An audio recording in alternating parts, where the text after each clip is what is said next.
How do you judge your own performance? What do you base it on? Volatility, drawdown per month?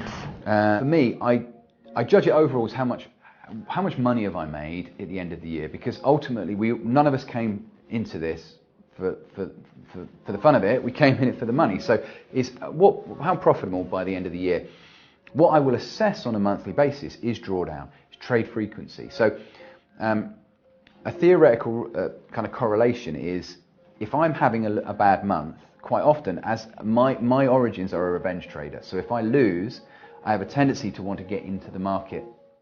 And I've worked on that and curbed it, but when I started out, if I had 2 losing trades in the morning, it was almost guaranteed that I would have 5 or 6 trades in that afternoon. So I will look at things like trade frequency. So I look at where my trade frequency is, as I'm averaging about 1.5 to 2 trades a day. If there's a spike in my trade frequency, that could just be because there were more opportunities, but I will look at that spike and go, oh, interesting, was there a losing run prior to that? So I'll look at things like that. I will assess my drawdown, because over the years I've conditioned myself, because I'm using discretion and strategy, to have relatively low drawdowns.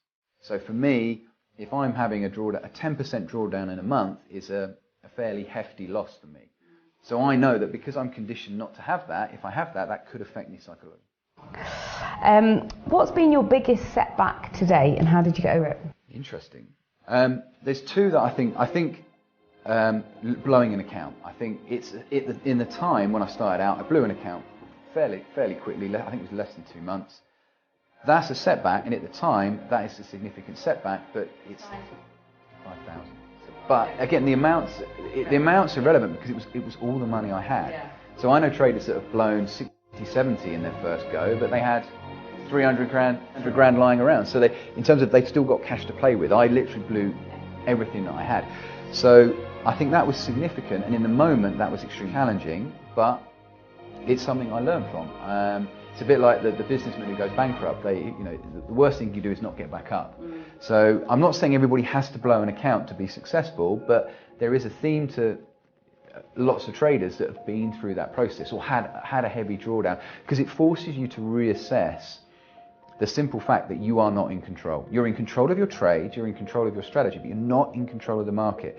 And you can say that to anyone and they'll logically nod their head, but will their behavior actually dictate that?